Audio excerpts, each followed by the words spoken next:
O cinema nacional tem momentos distintos, em que cada período conta com seus protagonistas. Desde a chanchada na década de 1950, passando pelo cinema novo, durante o período de chumbo da ditadura militar, as pornochanchadas do cinema da boca do lixo, o hiato imposto pelo governo Collor, até a retomada na segunda metade da década de 1990, com obras indicadas ao Oscar, chegando ao quase ato ocasionado pela pandemia e um outro governo que não investia em cultura, até hoje, sendo redescoberto novamente, tendo muitos outros prêmios internacionais para comprovar sua qualidade similar à de outros países que realmente investem pesado em obras cinematográficas.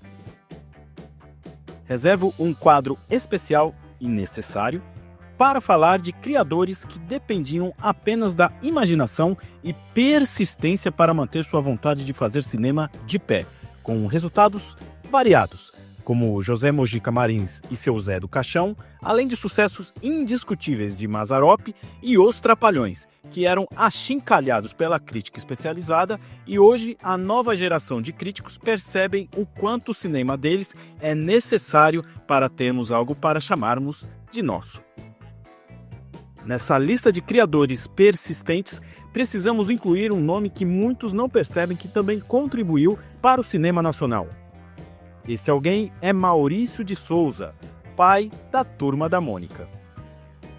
Neste episódio eu falo de As Aventuras da Turma da Mônica, lançado em 1982 e foi um marco que representa não apenas a estreia dos personagens de Maurício de Souza no cinema, mas também um momento importante da animação brasileira, que conquistou mais de 1 milhão de espectadores à época e se tornou um clássico.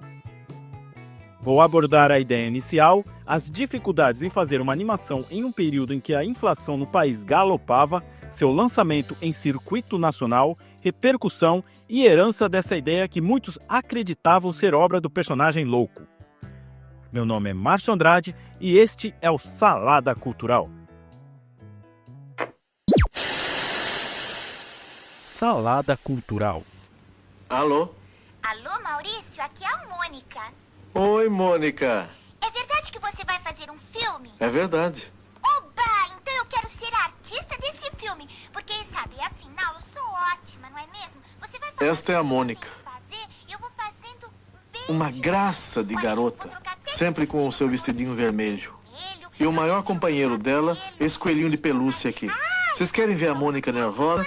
É alguém tentar pegar esse coelhinho, ou se não, chamar a Mônica de dentuça. O quê?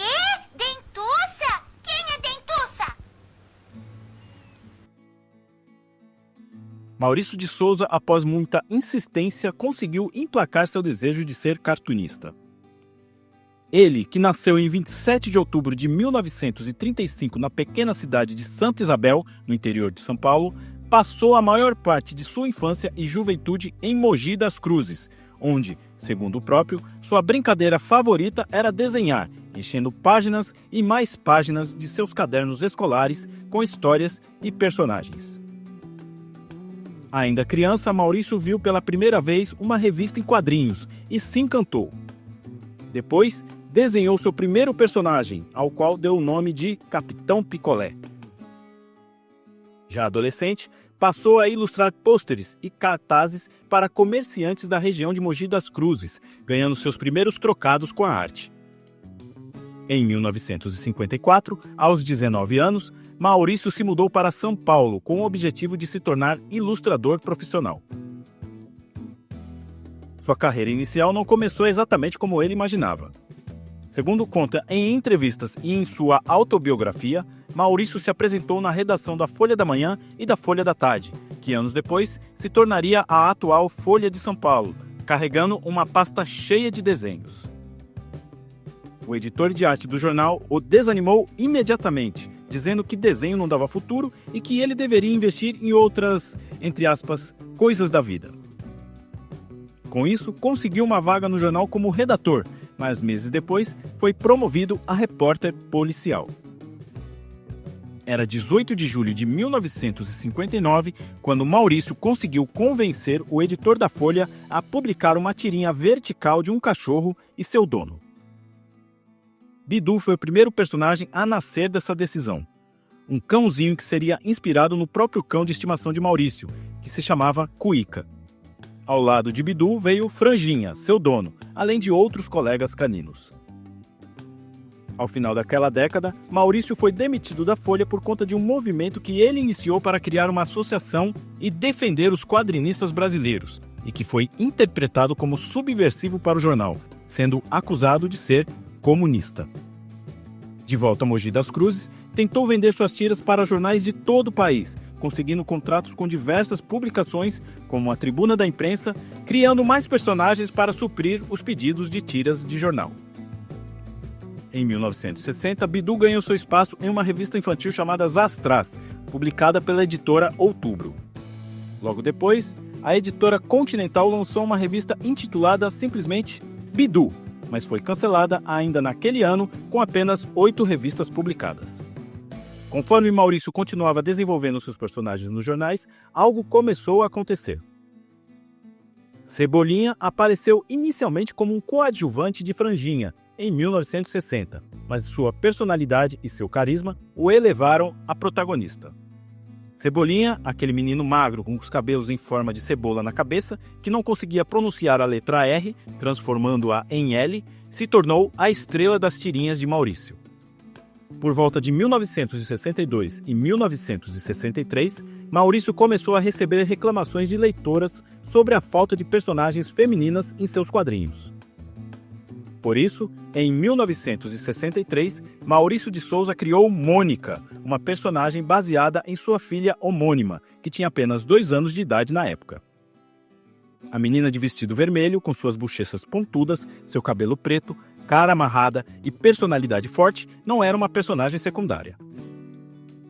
Mônica foi concebida para ser o oposto do Cebolinha. Enquanto ele era astucioso e criativo em seus planos, Mônica era forte, determinada, mandona e não hesitava em usar seu coelho de pelúcia, batizado anos depois de Sansão, como arma de defesa contra qualquer um que se metesse com ela.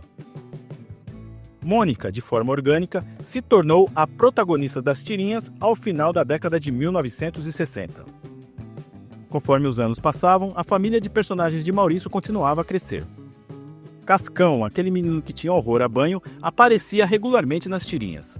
Magali, outra criação baseada em uma das filhas de Maurício, é uma menina que vive com fome, conquistava seu espaço com sua inofensiva fome insaciável. Havia também personagens como o Chico Bento, baseado em histórias de familiares dele do interior de São Paulo, o Homem das Cavernas Piteco, Horácio, um dinossauro da pré-história que Maurício afirma ser seu alter ego, o Pequeno Fantasma Penadinho e tantos outros que dariam origem às suas próprias séries e universos paralelos. Maio de 1970 é uma marca fundamental na história dos quadrinhos brasileiros, porque foi lançada a primeira revista exclusiva da Turma da Mônica, intitulada, inicialmente, Mônica e Sua Turma, pela editora Abril. Com tiragem mensal, esta revista reunia histórias das crianças do fictício bairro do Limoeiro, onde todas as aventuras aconteciam. Antes disso, as histórias estavam espalhadas em tirinhas de jornais por todo o Brasil, além de livros ilustrados. Sou Mônica, Virgínia, sabichona, sou Mônica, teimosa e tão mandona. A revista da Mônica teve sucesso assim que foi lançada em todas as bancas de jornal do Brasil, competindo com quadrinhos estrangeiros de Walt Disney, como Pato Donald e Tio Patinhas. O sucesso foi tão grande que em 1973 surge a revista do Cebolinha, permitindo mais desenvolvimento das suas próprias histórias e seus planos infalíveis. A criatividade de Maurício não se esgotava e a cada ano trazia novos personagens e novas séries. Em 1977, fechou uma parceria com o ex-jogador Pelé e lançou o personagem Pelézinho, baseado no astro do futebol mundial. Com o crescimento da produção mensal de histórias, Maurício percebeu que sozinho não conseguiria atender a demanda, e foi assim que nasceu os Estúdios Maurício de Souza, uma equipe de roteiristas profissionais que pudesse bancar a produção de histórias completas para as revistas e tiras de jornal. Essa decisão empresarial foi crucial. Ela não apenas sustentou o crescimento das revistas, mas também permitiu que Maurício explorasse novos projetos, como desenhos animados, licenciamento de personagens e comercialização internacional. Na medida que os quadrinhos aumentavam a produção, a televisão começava a explorar o potencial dos personagens de Maurício. Durante os anos 1960 e 1970, a Turma da Mônica aparecia regularmente em comerciais de televisão e propagandas diversas em outros meios. Estes comerciais eram produções curtas, de 15 a 30 segundos, onde os personagens protagonizavam cenas diversas. Embora simples, serviam como introdução dos personagens para a televisão e ajudavam a consolidar a marca de Maurício no mercado audiovisual. Por exemplo, o Elefante Verde Jotalhão foi o primeiro personagem licenciado do Brasil, ao aparecer na propaganda do extrato Elefante da marca Sica, e depois estampando os próprios produtos. Na Sica, a Turma da Mônica também participava de outras propagandas, como uma em que Mônica fazia um crossover com Popeye, o marinheiro, para a geleia de Mocotó, que no comercial era apresentada como, entre aspas, o espinafre da nova geração. Então, em 1976, aconteceu a exibição do primeiro desenho animado da Turma da Mônica na televisão, fora dos comerciais. O Natal da Turma da Mônica foi um curta-metragem especial com pouco mais de 5 minutos de duração. Produzido no tempo recorde de menos de 3 semanas, segundo relatos de Maurício de Souza, o especial foi veiculado na TV Globo na noite da véspera de Natal do dia 24 de dezembro. O curta apresentava Mônica, Cebolinha, Cascão e Anjinho vivendo uma história bem simples. Os personagens decidem construir uma chaminé para que o Papai Noel possa visitá-los no Natal. Em arquivo resgatado pelo canal do YouTube Arquivos da Mônica, de uma entrevista de 1976, Maurício de Souza fala sobre a ideia do especial de Natal. Era uma vez a Mônica, personagem de histórias em quadrinhos, e durante muitos anos viveu suas aventuras nas tiras de jornais, nas histórias das revistas. Começou a sair por aí, em outros países, mas sempre enquadradinha, na página da história em quadrinhos. Até que um dia, numa conversa com Jaime Cortez, com Daniel Messias, discutimos a possibilidade de começarmos a realização da primeira série de desenhos animados feitos no Brasil para televisão. Botamos mãos à obra e conseguimos, num prazo relativamente curto, juntar um grupo dos melhores elementos de animação do Brasil e, com as mangas arregaçadas, com bastante trabalho, com bastante capricho, com bastante carinho, saímos para o primeiro desenho nosso, o primeiro de uma série. A resposta do público foi positiva. O especial, que se tornou lendário, seria exibido nos anos seguintes sempre na noite de Natal, tanto na TV Globo quanto na TV Tupi, criando uma tradição tal qual o Natal do Charlie Brown, exibido anualmente nos Estados Unidos, ou o especial do Roberto Carlos, se você quiser trazer para o nosso terreno. O sucesso de O Natal da Turma da Mônica em 1976 abriu portas. Com a aceitação do público comprovada, Maurício viu ali uma oportunidade de expandir para suas criações em novos formatos. Daí começou a desenvolver a ideia de um longa-metragem para os cinemas, entre aspas, nos moldes da Disney.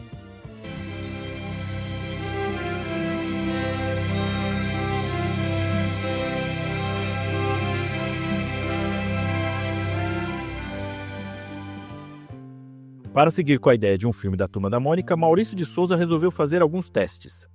Em 1980, Maurício finalizou a produção de 4 curta-metragens em formato Super 8. Esses curtas foram exibidos antes de sessões de filmes nos cinemas, servindo como ferramenta de teste para medir a aceitação do público a filmes da Turma da Mônica na telona. A resposta foi satisfatória. Maurício posteriormente comentaria que a aceitação da plateia a filmes da Turma da Mônica nos cinemas era ótima. Com este progresso comprovado, no começo de 1982, Maurício tomou uma decisão decisiva. Era hora de fazer um longa-metragem em todas as regras. Deve andar o dia todinho a filosofar. Para a gente entender a importância desse filme, precisamos entender o contexto da época. Em 1982, o Brasil vivia sob o regime militar. A inflação galopava descontroladamente e o cenário cinematográfico nacional dependia fortemente do apoio da Embrafilme, empresa estatal criada para fomentar o cinema brasileiro. Maurício de Souza já era uma figura consolidada no mundo dos quadrinhos e do mercado publicitário. Mas por que partir para o cinema em 1982? A resposta está na chegada massiva dos desenhos animados de outros países ao Brasil no final da década de 1970. Maurício percebeu que estava perdendo espaço no mercado infantil e decidiu reagir. Como ele mesmo explicou em entrevistas, sentia que precisava competir com essas animações para que a Turma da Mônica não fosse passada para trás. O conceito escolhido para o filme foi prático. Em vez de criar uma única narrativa, o longa-metragem seria dividido em 4 histórias curtas, simulando a experiência de ler um gibi. As histórias escolhidas foram O Plano Infalível, Um Amor de Ratinho, A Ermitã e O Império Empacota. Das 4, 3 eram adaptações diretas de histórias em quadrinhos já publicadas, enquanto O Império Empacota foi criada especialmente para o filme, claramente inspirada no sucesso de Guerra nas Estrelas. Para realizar esse ambicioso projeto, Maurício de Souza precisou estruturar uma operação complexa. No início dos anos 1980, Maurício de Souza teve a oportunidade de comprar um pequeno estúdio de animação chamado Black and White and Color, que possuía apenas 6 funcionários. Inicialmente, Maurício entrou em sociedade com Pelé na compra do estúdio, mas logo depois comprou a parte do jogador e transferiu a produtora para seu estúdio em São Paulo, em um imóvel que era bancado por Otávio Frias de Oliveira, proprietário da Folha de São Paulo. O estúdio tinha dupla função: servir como um laboratório onde Maurício aprenderia artes cinematográficas e produzir comerciais de televisão, porque, afinal, vários clientes queriam usar os personagens da Turma da Mônica em anúncios de TV. Com o passar do tempo, nos períodos em que a produção dos comerciais não ocupava toda a equipe, que segundo Maurício, nos bons momentos eram cerca de 10 por mês, a equipe de Black and White and Color começava a fazer animações curtas e de 5 minutos. Maurício estava cauteloso, porém determinado. Em entrevista, ele disse, abre aspas, às vezes me empolgava com o projeto, mas logo depois o deixava de lado, com receio de dar um passo maior que as pernas. Na época, fazer cinema no Brasil era um negócio complicadíssimo. Fecha aspas. A produção de As Aventuras da Turma da Mônica começou a ser esboçada em 1981, com a produção iniciando de fato no final daquele ano. No começo de 1982, com o sucesso dos 2 curtas feitos no cinema, Maurício, então com 46 anos na época, tomou a decisão que mudaria tudo, decidindo que iria virar diretor de cinema. A Black and White and Color sendo a divisão de animação de Maurício de Souza Produções, o estúdio chegou a ter mais de 70 artistas trabalhando, um número impressionante para os padrões brasileiros da época. Quando não havia mais animadores disponíveis no Brasil, Maurício procurou na Argentina e no Uruguai, sendo, segundo o próprio, o maior estúdio do gênero na América Latina. Até sua filha Mariângela estava entre as novas contratadas, colorizando acetato das animações. O investimento foi gigantesco. Segundo Maurício, foram investidos 100 milhões de cruzeiros na produção, o maior investimento para um filme no país até aquele momento. Em matéria publicada no Jornal do Brasil do dia 8 de janeiro de 1983, afirma que o custo total da produção foi de 120 milhões de cruzeiros, que na notícia ainda acrescentou que cada minuto do filme custou 1 milhão de cruzeiros. No percurso, Maurício enfrentou diversos problemas técnicos, citando especificamente a falta de material necessário no mercado brasileiro.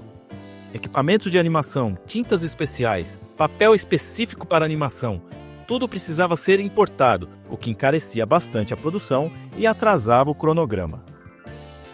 O roteiro foi desenvolvido por Maurício de Souza em parceria com Reinaldo Weisman, roteirista e ilustrador que colaborava com a MSP desde os anos 1970. Weisman tinha mais de 40 anos de experiência em quadrinhos e foi fundamental para adaptar as histórias do papel para a tela. A equipe de animação foi liderada por nomes importantes como Itsuo Nakajima, filho do animador japonês I.P. Nakajima, criador de Piconzé, lançado em 1972, sendo o terceiro longa-metragem animado do país e o segundo colorido. Outros animadores incluíam Ayrton Barreto de Lacerda, Alexandre Calheiros, Francisco Sá Godinho, Mário Lantana e Paulo José. Esta equipe de 6 animadores principais foi responsável por criar todos os desenhos necessários para o filme. A trilha sonora ficou a cargo do maestro Remo Uzai, uma figura central da música para o audiovisual brasileiro. Uzai era conhecido por suas trilhas sofisticadas para filmes como O Assalto ao Trem Pagador, de 1962, e Mandacaru Vermelho, de 1961. Para a Turma da Mônica, ele trouxe sua experiência em harmonização complexa, mas adaptada ao imaginário infantil. Remo também usou algumas músicas recicladas de melodias do disco A Bandinha da Turma da Mônica, lançado em 1971.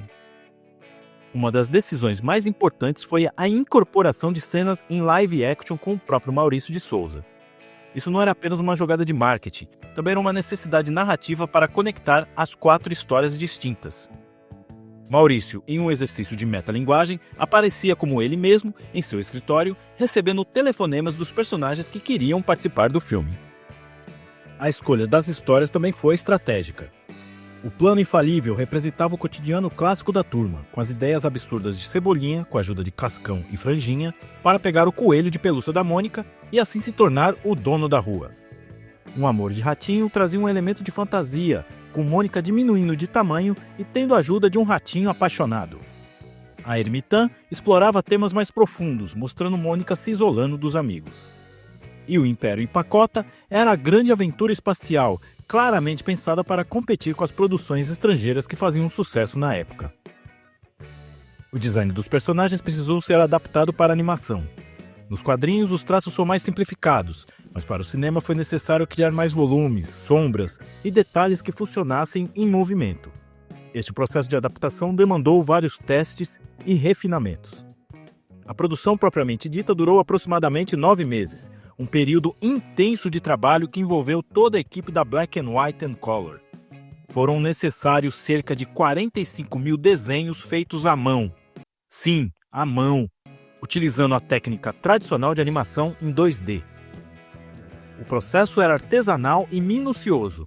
Cada segundo de animação requeria 24 quadros, e cada quadro era um desenho individual. A equipe trabalhava em turnos, com os animadores principais criando os keyframes, ou quadros-chave, e assistentes completando os quadros intermediários. Só um detalhe, todo o trabalho era feito sem o auxílio de computadores, já que a era digital ainda estava bem distante. As cenas que misturavam live action com animação apresentavam desafios adicionais. Era necessário filmar Maurício de Souza primeiro, depois animar os personagens interagindo com ele. Isso requeria precisão matemática para que as proporções e movimentos ficassem convincentes. Estas cenas foram dirigidas com muito cuidado, pois qualquer erro seria custoso de corrigir. O fator crise também fez seu desafio. Durante a produção, a inflação brasileira disparava. Para se ter uma ideia, em 1982, as revistas da Turma da Mônica passaram a ter aumentos de preços mensais, reflexo da hiperinflação que assolava o país. Isso impactava também os custos de produção do filme, que precisavam ser constantemente reajustados. Um dos aspectos mais cruciais para a viabilização do filme foi a parceria com a Embrafilme. A empresa estatal, que foi criada durante o regime militar para fomentar o cinema nacional, se tornou coprodutora e distribuidora do longa. Esta parceria não era apenas financeira, era estratégica. A Embrafilme tinha a capilaridade necessária para distribuir o filme em circuito nacional, algo que seria impossível para a MSP fazer sozinha. Além disso, o apoio estatal dava credibilidade ao projeto e facilitava negociações com exibidores.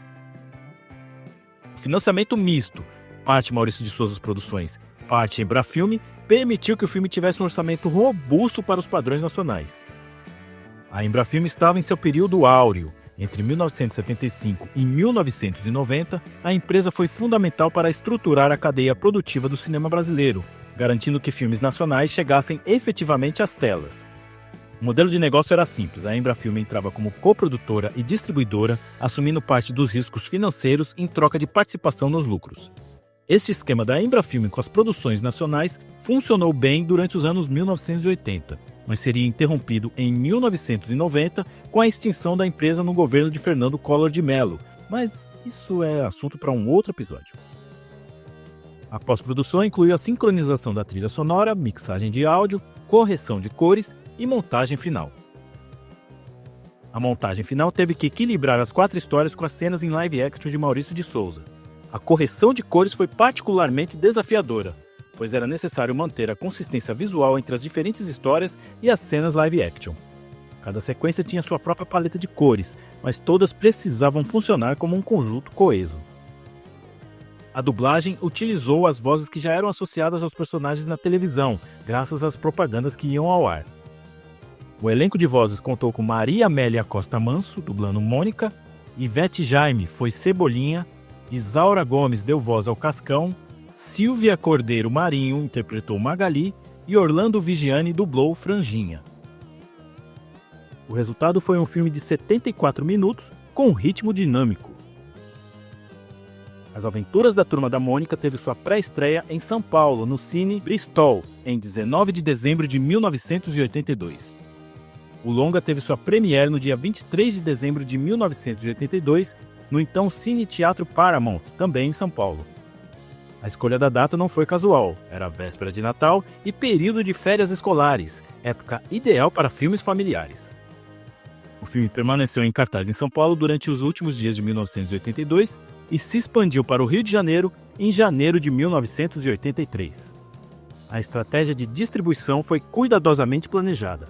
Primeiro São Paulo, depois Rio de Janeiro e, gradualmente, outras capitais. Essa expansão controlada permitiu gerar buzz e aproveitar o boca a boca positivo. A crítica da época foi mista. Muitos críticos reconheciam a importância da produção nacional, mas apontavam limitações técnicas em comparação com as animações Disney. Em nota assinada por José Haroldo Pereira na revista Manchete de dezembro de 1982, afirma que o filme era mais uma jogada esperta de marketing do que fruto genuíno de inspiração artística, mas acrescenta que a obra não decepcionaria os numerosos fãs. O título da matéria do Jornal do Brasil que citou o orçamento do longa afirmou que era, abre aspas, um filme milionário e artesanal, fecha aspas. Os números de bilheteria foram impressionantes. Segundo dados da Agência Nacional do Cinema, a Ancine, o filme atraiu 1.172.020 espectadores, tornando-se um grande sucesso comercial. Maurício de Souza sempre defendeu que os números foram ainda maiores, possivelmente ultrapassando 1,5 milhão de espectadores. Independente da cifra exata, o filme se tornou um longa da Turma da Mônica de maior público da história do país, até ser superado por Turma da Mônica Laços, em 2019. Em 2017, a Associação Brasileira de Críticos de Cinema, a Abracine, elegeu As Aventuras da Turma da Mônica como a 12ª melhor animação brasileira da história. O filme também teve vida longa no mercado doméstico, sendo relançado em VHS e posteriormente exibido na televisão. Hoje, infelizmente, não está disponível oficialmente, mas você pode ver a obra completa no YouTube, em cópias com qualidades não tão boas, mas nada que comprometa a experiência. Fica a dica para a MSP remasterizar essa obra. Não sei por que ainda não remasterizaram. E o filme? Quando a gente começa? E o filme? Nós estamos loucos pra começar. Só que agora não precisa mais, turma. Não vai mais precisar? Por quê? Porque o filme já está pronto. Pronto? Que acho? Esse eu não entendi.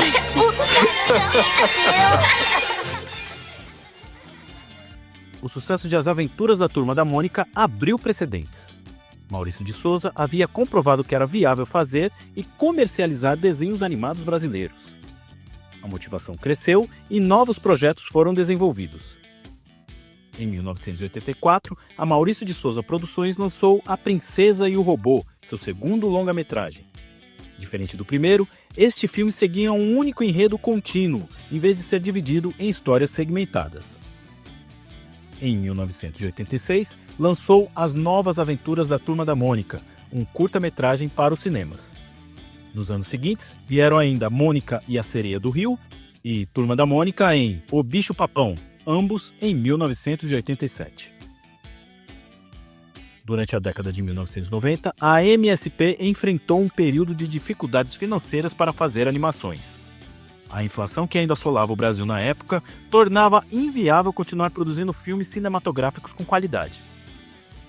Esse período marcaria um hiato na produção de filmes de cinema.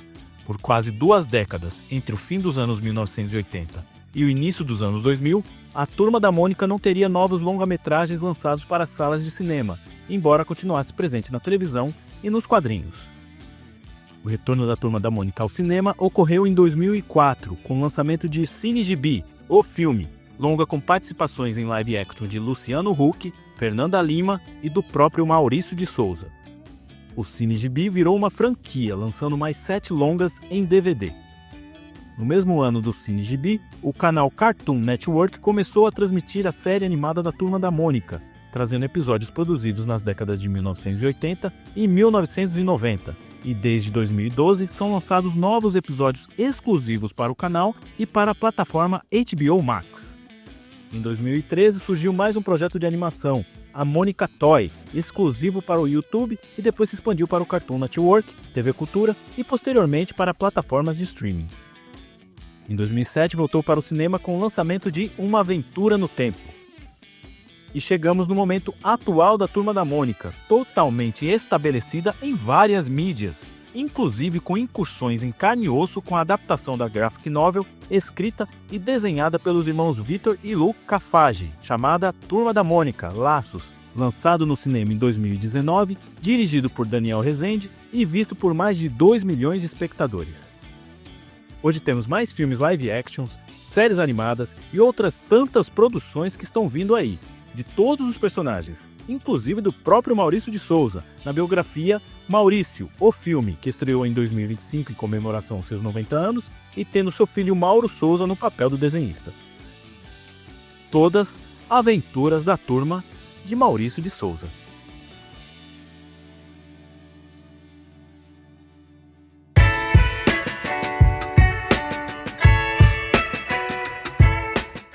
Este é o Salada Cultural, podcast 100% independente que tem pesquisa, roteiro, produção, edição e apresentação do dono desta voz, Márcio Andrade. Quer falar sobre este ou algum outro episódio? Só me chamar no Instagram, no @MárcioAND, ou no TikTok, no @Marcio.Andrade0. Prometo que te respondo o mais breve possível. Quer participar do financiamento coletivo do podcast? Então acesse catarse.me/Salada Cultural. Lá você encontra faixas de contribuição que podem até te render alguns mimos. O valor é simbólico, mas isso mostra o quanto gosta do meu trabalho. Eu volto no próximo episódio. Fiquem bem e até lá!